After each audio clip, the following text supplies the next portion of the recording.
So, students, in last class we spoke about the making of Indian society and the demography. That is the first chapter. So then we had a lot of we dealt with the introduction, that is the emergence of pluralistic society, that is many society, and we saw the introduction. After the introduction, we saw the different types of religion, different types of societies. Then moving on, we had seen the racial groups in India. So what were the major racial groups in India? Were the Negroids, Proto-Australoid, Mongoloid, Mediterranean, Western Parcelites, and the Norkid. Then we saw how each one of the racial groups emerged in each society.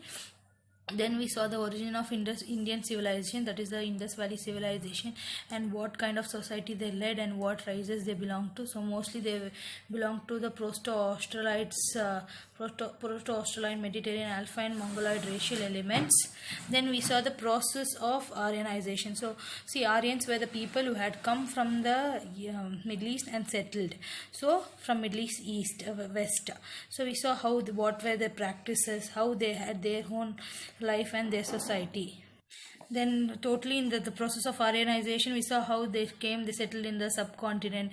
Then how we had the Dravidian reign in the South Indian region. Now next, moving on to the major difficulties in the process of Aryanization. So tribal groups refused to absorb some tribal.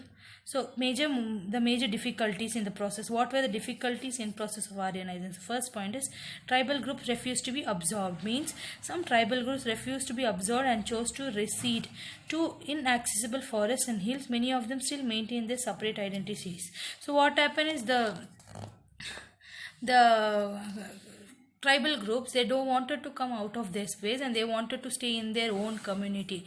So because of that, what happened is, so because of that region, what happened is they wanted to stay within that region. So they still now also there are many tribal groups who stay inside the forest and they have their own community and they don't wanted to come out of their community. Then second, moving on to special problems possessed by the strong ethnic groups. Then special problems. There were already some strong ethnic groups who were there in the society. So what were the problems they possess? Some strong ethnic groups possess special problems in respect of their assimilation. So the strong groups, they said they can't assimilate. Assimilate means going together with some other. So they don't wanted to go with them. So the Reddis in Andhra Pradesh, the Nayars in Kerala, the Marwa in Tamil Nadu and the Marathas in Maharashtra were economically and politically too powerful to be given Shudra status. So what happens is, already you had strong groups in Indian region. So they were the strong groups. These Aryans, when the Aryans came, they became more powerful. So but these people who were there, they said they don't wanted to go out of their community. So they said majorly the Marwa, the Marathas, the Reddis and the Nayars of Kerala, they will stay strong because they were economically and politically strong. So they don't want the Shudra state. Shudra means the lower caste state. Why should they take the lower caste status? While they were not formally recognized as twice born, they claimed and obtained a new Kshatriya status. So when we saw it, if you're not twice born, then you are a Shudra. So that is what we saw in the process there. So it is not recognized that they were twice born. So they claimed a new thing, that is the Kshatriya status. So we took the Kshatriya status. So the next third point is later waves of immigrants. Later waves of immigrants means later who started coming. Later waves of immigrants, the Greeks, Scythians, Parthians, Shakas, Kushanas and Huns held power for long period, settled down in India and were willing to be absorbed into the Indian social system.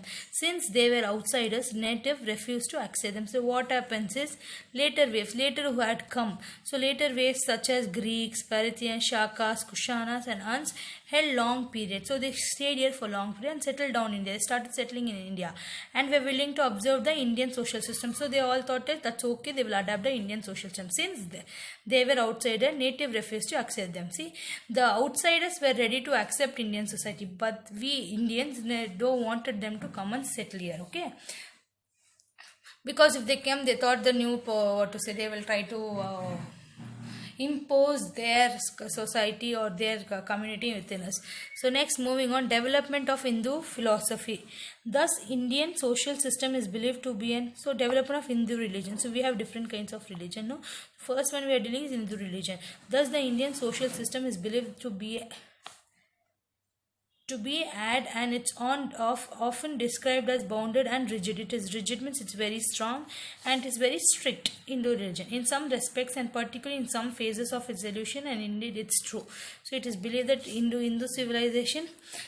religion is bounded with and rigid, but there have been many expectations. For instance, Valmiki had a humble social origin. So Valmiki, the one who had written the epic Ramayana, but he had placed an honor as a composer of epic Ramayana. Okay, his social origin was something different, but when he wrote Ramayana, he became very strong.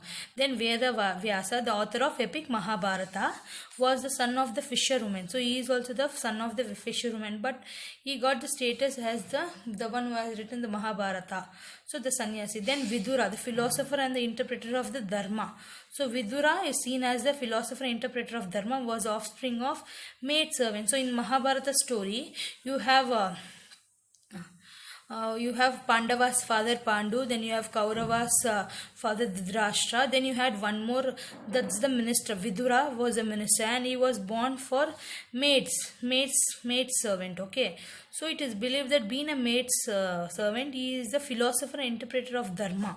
Okay, he thought about Dharma, how society should lead. So here it does not mean, so here the social status, or the Varna status is not much important, but the knowledge which you have. Then as we move on,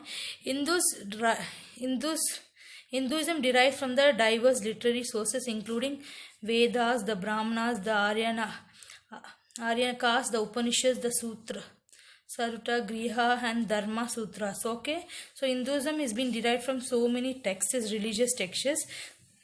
The Rig Veda is the oldest form of 4 Vedas. So you have the 4 Vedas, that is Rig Veda, Sama Veda, Yadur Veda, Atharva Veda. So Rig Veda is the oldest form. Some of the hymns and believed to be have composed before 1000 BC. So it is believed that in the book Rig Veda, many of the writings which is there, the hymns was written 1000 years before. The other 3 Vedas, the Sama, Yajur and Atharva Veda, were composed later. So it is said after Rig Veda was composed, after many years only your other Vedas was been composed. Ramayana and Mahabharata epics have tremendous influence on Indian society. So yes, Indian society have been adapted from this only, and we believe as Ramayana and Mahabharata, 2 great epics. Okay, so Ramayana written by Valmiki, Mahabharata written by Veda Vyasa. 2 more works that have considerable influence on Indian society system are Arthashastra by Kautilya and Manusmriti by Manu. So these 2 books also play the major role, that is Arthashastra by Kautilya and Manusmriti by Manu.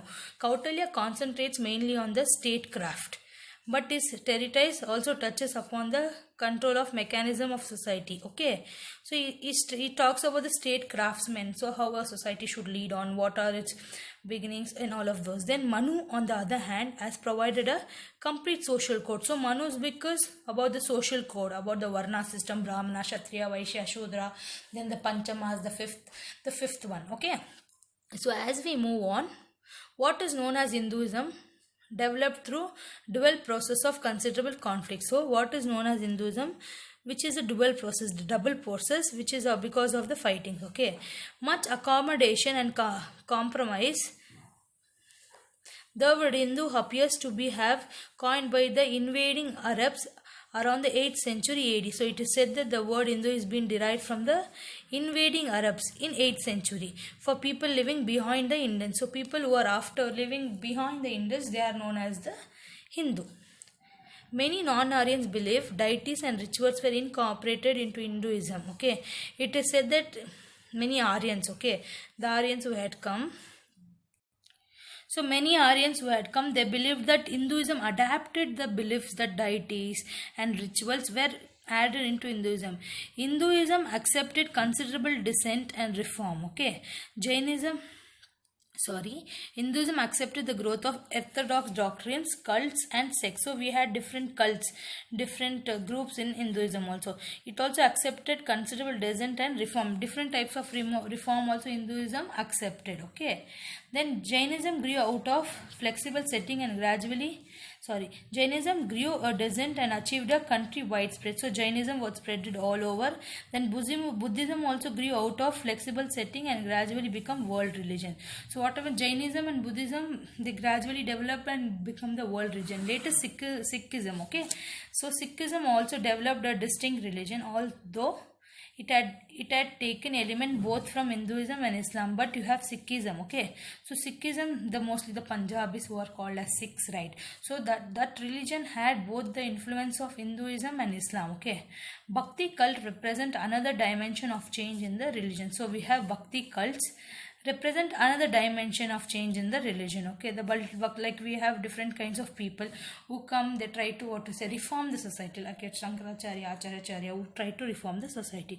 So under Hinduism you have Jainism, Buddhism, but they all went away and it become widespread, okay. So as we move on, the next religion is Christianity in India. So we are seeing all this religion based on Indian society, so we are not seeing as a world society this religion, but we are seeing it which is included with the Indian society. So the next one is Christianity in India. To understand the texture of Indian society, we have to also to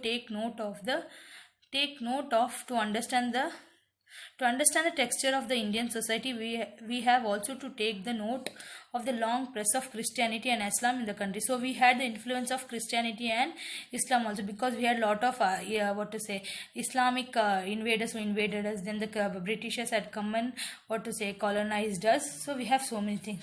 So of these two, Christianity came to India earlier, okay. So it is believed that Christianity came to India earlier, okay, but the later arrival Islam made a greater impact on the society. See, it is said that Christianity came first, then you have your Islam which came into India, okay, but Islam made more impact on the society. Both initially penetrated into society by peacefully. In the beginning it was like slowly people were adapting the religion, okay, although they later gained the support by the ruling powers. So slowly it was trying to adapt. Then the kings, the queens, they also started adapting the religion. That is how it started spreading. So next you have, both were influenced by prevailing ethos and both made some impact on society. So then later both the religion had an impact on society. Christianity and Islam acquired some special characteristics in Indian society. So even they had a special setting, okay. Then you have Saint Thomas and Saint Bartholomew. So you have Saint Thomas and Saint Bartholomew are believed to have brought Christianity to India in AD 50. So it is between in AD 15, okay. It has come, what Christianity. When the Portuguese arrived in India, Christianity was found to have been spread over 17 kingdoms in Kerala. So it is believed they had arrived in Kerala, okay. Then in Kerala, Christians have several churches, 50 settlements, and number of 1,000, it is believed, 1 lakh, okay, sorry. It is believed that Kalyan near Bombay emerged as a major center of Christianity. Apart from St. Bartholomew, specially invited Stoic philosopher Pantalemus was preaching in Kalyan. So apart from Bartholomew and Thomas, there is Kalyan with a place near Kalyan near Bombay. There St. Pantalemus had come, okay. Then the early Christian, however, were held in high esteem. So we were seeing Christian people as some people, they had a good relationship with us, but as the Portugal started coming to India, it changed, okay. When St. Francis Xavier landed in Goa in 1542, it had become a Christian settlement with 14 churches. So when he came, he started settling with 14 churches and over 100 clergymen, okay.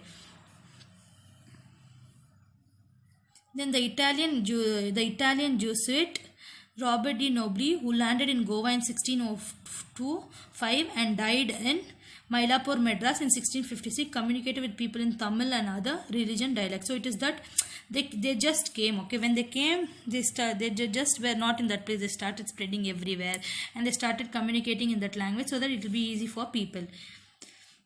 His discussion with Brahmins were in Sanskrit. So he was talking with Brahmins in Sanskrit as well, okay. De Nobili was keen to get conceived converts from the top of Hindus. So this man, who is he? De Nobili wanted the Hindus to convert, okay. Society to facilitate to rapid spread of Christianity. He thought that completely we have to convert people to Christian. He avoided contact with Christians of lower caste origin. So what happened? Here also you can see, this is it. So de nobly he wanted to what to say, he was converting top class Hindus, okay, not the lower. He was not talking with the lower caste origins like Christianities. Why people of lower caste were getting converted to Christianity is because they were not having good position in Hinduism, because if they are Shudras they had to do so many laws, so they changed their religion. But then to de nobly was having casteism inside Christianity, including their priest. By the end of the 17th century, de nobly and his associate had made many converts.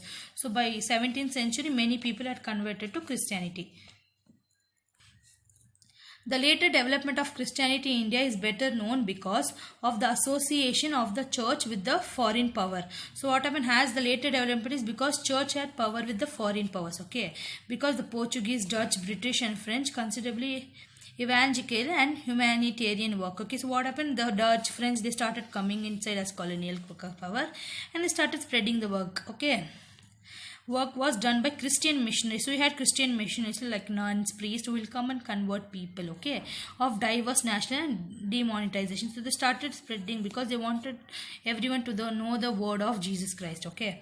Beside Kerala and Tamil Nadu, there are pockets of Christianity in most states in Indian Union, okay. So we have Christianity in most of the states, okay, right now and in Union Territory. So everywhere Christians are, at least 3 of the tribal northeastern states, okay. So in northeast you have your Mizoram, Assam, no? At least 3 states there have substitutional Christian majority. So more Christians in north and east. Christians have sizable presence among tribals of Chot Nagpur too. So even in Chot Nagpur. So still now we saw the development of Hinduism. Then we saw the major difficulties in the process of Aryanization. Then one by one we saw the importance of Hindu religion. Then the Christian religion. So we saw how we had a different types of opinion within the people.